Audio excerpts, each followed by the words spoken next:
You're welcome to Third Journalism International. We are now on political topics where we'll be able to tell you some of the headlines and the content. These are what we do in Third Journalism. We don't just write it, rather we bring the news to the customer's doorstep. We have some training or some important topics we are discussing. But before that, remember that you get us on Facebook on www.facebook.com /Third Magazine. You can also get us on LinkedIn www.linkedin.com. Now you also get us on our web, www.thirdjournalism.com. You get us on blog. You want to get on blog, you get us www.thirdjournalism.blogpost.com. These are the two sections of social media where you get us. Now, back to what we are saying. Now, we have topics like the headlines like the election, 2015 election, Amechi Okorocha set to quit APC.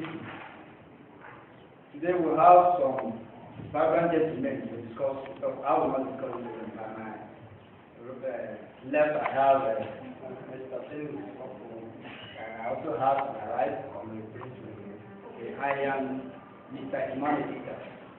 So, Mr. Principal, this news that says the Amechi and the Okorocha is set to quit APC.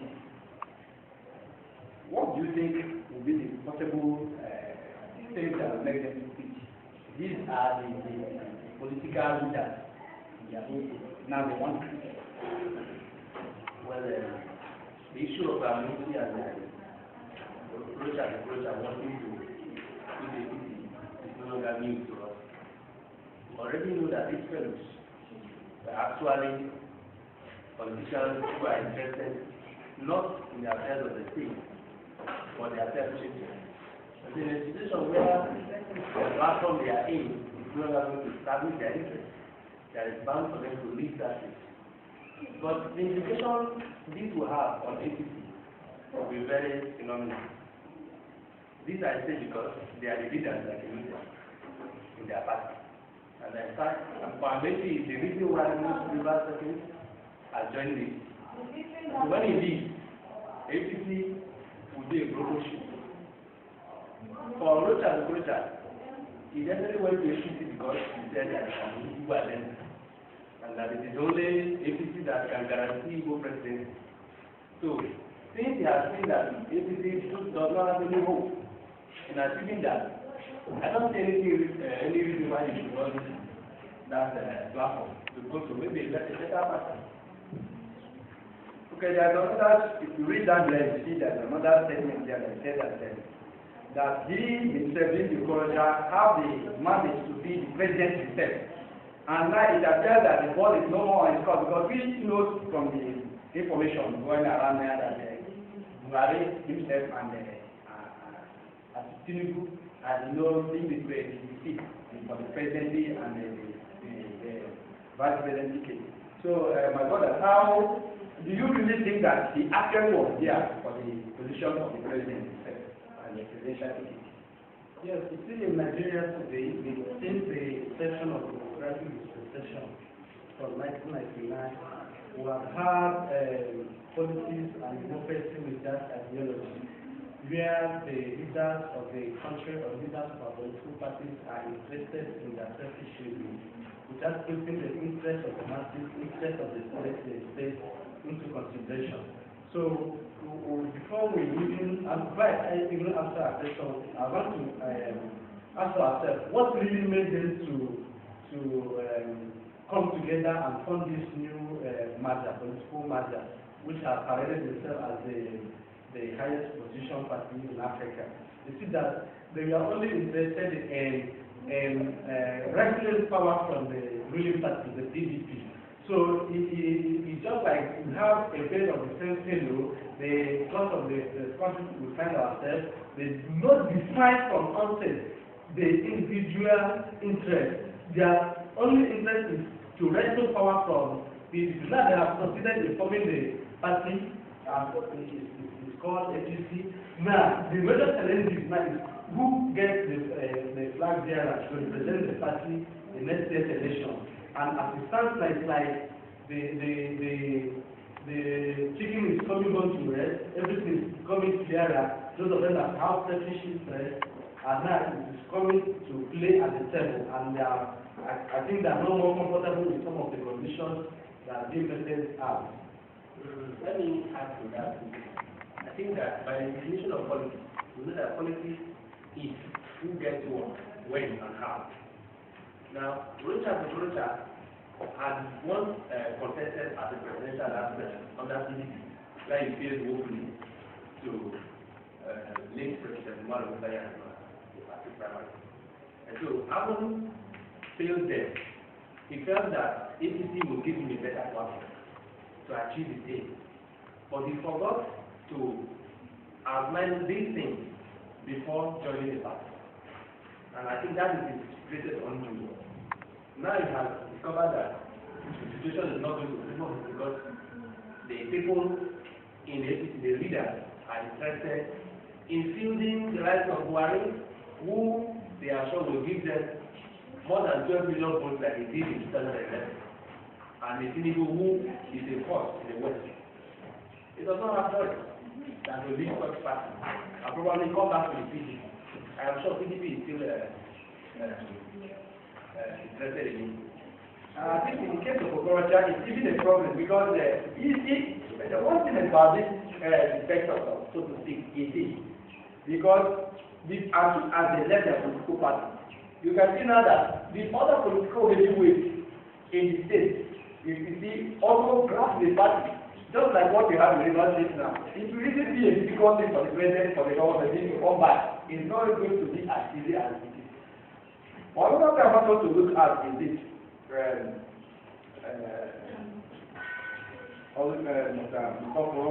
Is this Muslim ticket. You can see here that Buhari is from Muslim.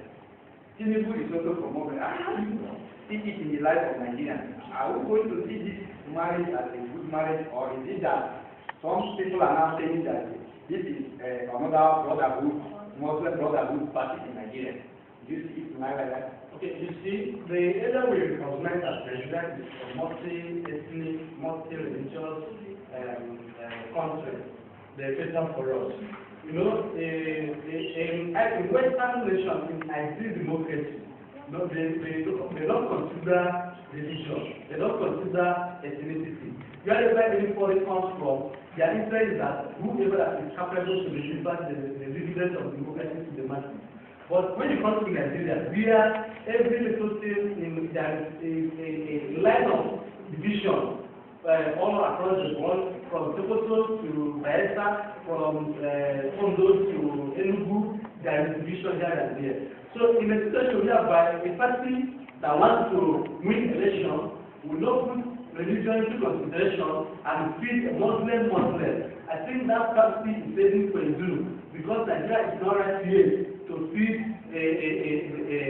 to sublime one religion. In this case, we have Christians, we have the Muslims. If they go ahead and feed a Muslim candidature, you see that there is no way, even in the northern part of the country, a true Christian will not vote for anybody that is any party that is feeding a Muslim president and a Muslim vice president. Why? Because right from the beginning of this the emergence of APC, the ruling party blackmailed that they are Muslim and Islamic party, that they want to Islamize Nigeria from the back door. So this is a major task this party has to prove to the masses, that they don't have any hidden agenda to Islamize Nigeria. Then if they go ahead and feed Muslim candidature, that will give credence to the allegation by the ruling party. Thank you very much. Such a plan, I think, will not work because we are multi-religious nation, whereby some people now want to think we should now go to either Christian or there is a freedom of religion. So why do all these things? What is it, right? If I must say something, Nigeria is known, recognized in the world, in the international community, as a secular nation, meaning that Nigeria is not an Islamic country, Nigeria is not a Christian country. Therefore, I do not see anything wrong in two Muslims wanting to become both the president and the vice presidential aspirant. We should concentrate our choice based on merit, not on local politics of religious sentiment. These are some of the things that affect our democracy today. Today you have a Christian president and you have a Muslim vice president. What have they done? The Christian president has not been able to stop Boko Haram. Either it is deputy the vice, who is a Muslim. So I do not think that they should sacrifice merit on the altar of local politics. If Tinubu is good for the state, let's give them a try. Who knows where our salvation will come from? And in contrast to what you have said, you see in politics of Nigeria, most times they don't consider there's nothing wrong with feeding Muslim candidates, I should say, but we are trying to diagnose whether it is possible, whether it can actually give results, whether feeding those two candidates can actually help them to wrestle power from PDP. Now, you see, in 1993, yes, Moshood Abiola and his relatives, they were all Muslims. But you should understand that in 1993, there was nothing like Boko Haram. There was nothing like all these problems here and there. Nigerians are wiser now. You know, Nigeria is not America, whereby in early 90s we have the senior Bush ruled America, and in early 2000 we have the junior Bush, the same family, the same blood, ruling like a particular state in interval of 2 decades within that period.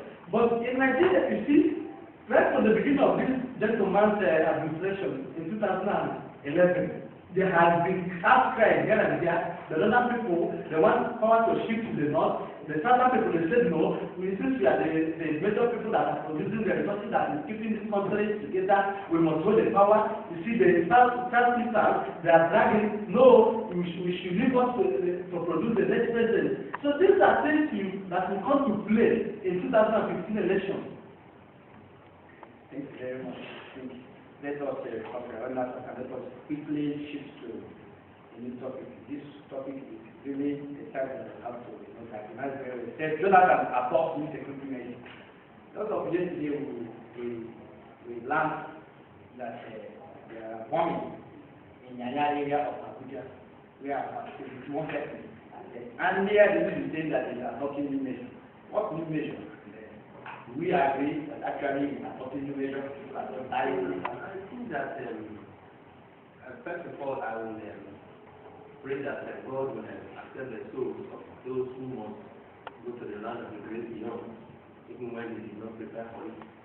It's quite unfortunate that our security apparatus has failed us, and we have a president who is known to be always coming on air to say his feelings, even though they are not able to back them with much action that one would expect.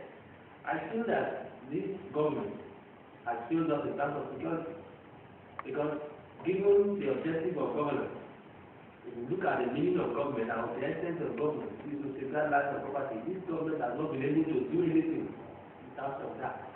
So if it is adopting new measures, what measures will that be that we have not tried before? I think the best measure should be that they should resign and allow a competent person who is security-minded take over that office, so that we know what is going to come from that. I will rest my case on that. Okay, now please, I still want to ask you this before I go to you know that before good luck within a new office, there are elements, there are women, even most of them trying to aspire now, who promise to make the regime ungovernable. And now you are saying he should resign. Can you reconcile this? Is it not that this one, if he resigns, is it not to say that this one has succeeded? Even those who want to rescue someone like Muhammadu Buhari, one of those who promised to make the place from all this, and they are the ones coming up now to contest election with him. Is it not? Is it now? If he go out as a thing, I do not know if you are accusing the General Muhammad Buhari, the former military. but it's a record. It's a record. Yes, but I have to be careful. I do not know if you are directly accusing him for all the Benin Boko Haram and cause this kind of. No. No, this is public. You know, we are speaking to the public now. Now, what we are saying is this, that he made a statement that if Jonathan wins or lose or becomes the president, that he is going to make the nation ungovernable. And the ungovernable nature is what we are now facing. I think that the statement of Buhari, if he actually makes that statement, is based on propaganda. He is trying to. No, but if you know it's everywhere, what they are saying, I want to comment on it. If it actually made such a statement, we have a sitting government and a sitting president. It is on the honor to arrest the person because nobody is power above the law in a democratic dispensation. It is within his power to arrest the man and prosecute him. If he is found guilty, they send him to prison. If he is not guilty, they release him. That is why I was very decided that asking him to resign if he doesn't have the power. It cannot, because the power of the Nigerian president is too enormous. That whoever is there should use the power, because the number one essence of governance is to protect and secure life and property. So if government fail in this fundamental principle, they have failed working in everything. Just like the United States, there was a bomb blast. People have died. And if I may recall, when there was in 2010, during the Nigerian independence celebration, the 50th anniversary, the October 1 bombing, do you know what happened? Government budgeted an enormous, huge amount of money for security. Do you know what they did? They put the CCTV all around Abuja to enhance the security apparatus. Now, the question now comes to mind, are these cameras not working? And before this yesterday bombing, there was security alert from US. They asked their citizens in Nigeria not to dissociate themselves from anywhere there is not gathering. Then our security agents, they are all here the information, and if they have it, what did they do? What measures did they use to checkmate this type of incident? The problem we are having is that the people that are being killed are the poor, who have nobody to protect them, who have nobody to care for them. You see, the politicians, what they do, they appropriate or they allocate the security personnel to themselves, leaving the masses on guard. So, yes, I think that's a point in knowledge as well. Actually, the president of the nation should do something. The president ought to have been proactive and to take those steps that make him the president, not romantic issues. There are issues that you need to romance, and there are times to take action and there are times to keep quiet. But, Prince, what do you have to say about the attitude of this Boko Haram? The movement is a attitude. Western innocent. And because these people, they are ready with self-flesh and what we have. I we say that it gives them job. Each time that they hear that they are promising here and there. What do you have to say about the attitude? We are talking about the attitude, the morale. Well, talking about attitude, nobody will be happy to hear that someone is gone. But I feel that it is also a problem, and I think I have to mention something. That the problem with Nigeria is a problem of leadership. Because our leaders have failed to rule us rightly. These are our brothers in the north who are now in this dreaded Islamic sect and decided to take the law into their hands. They, of course, someone whose mind has been polluted can no longer say anything good. That is what I find in this element. However, I am not trying to justify their actions. I am sure that their law, if they claim that they are Muslims, the Muslim law do not permit such barbaric killing. But the situation on ground, I think the government has a role to play. Because if the government tries to fine-tune ways, what led to this? What led to this? Something must lead to something. What led to them deciding to kill? Because I think that most of them are angry with the government. Yes. The government continues to steal, to cut away our resources, go outside, build refineries, own property. Meanwhile, most of us are living outside poverty. And the poverty of the people is what has resulted into this person taking arms against the government. So the government should wake up and do something before we all die. Thank you very much. Thank you. I think the government, they are also hearing us.